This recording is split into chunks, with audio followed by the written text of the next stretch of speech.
గురుగారు, ప్రాయశ్చిత్తం అంటే ఏమిటి? తప్పు చేసి క్షమాపణ కోరితే ప్రాయశ్చిత్తం అవుతుందా? ఈనాటి కాలంలో ప్రాయశ్చిత్తం అనగానే రెండు ఆంగ్ల పదాలని మనం వింటూ ఉంటాం. ఆ రెండు అక్షరాలు ఏమిటి అంటే సారీ అని చెప్పడం. ఇల్లాలకి శారీ కొనిస్తే సారీ అనేది మినహాయింపుగా మనం పొందవచ్చు.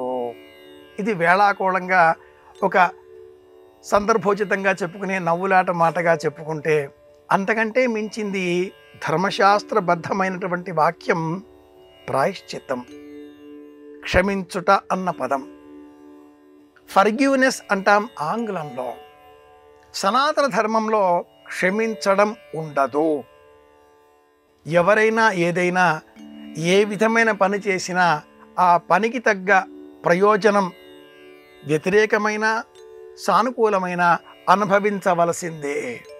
అవశ్యం అనుభోక్తవ్యం కృతకర్మ శుభాశుభం. నాకు తెలియదు, ఇది నిప్పు, నేను తాకాను కదా. ఇగ్నోరెన్స్ ఈజ్ బ్లిస్ అంటుంది ఆంగ్లంలో మరో వాక్యం.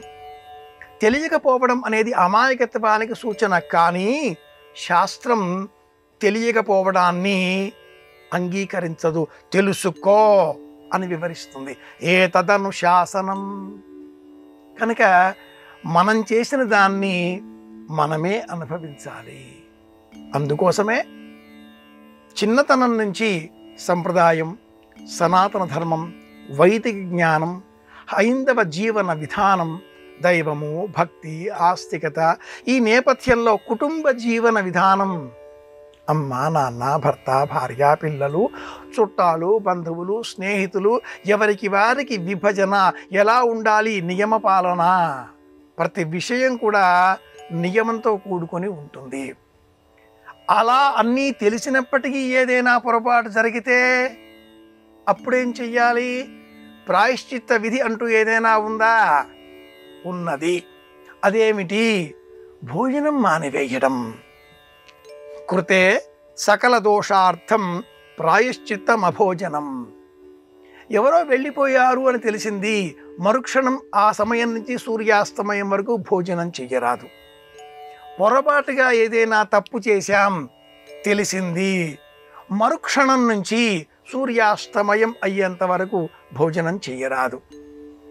ఆ నియమం ఎందుకు ఏర్పాటు చేశారు అంటే, మనలో మనమే ఆ విషయం గురించి మథన పడడం.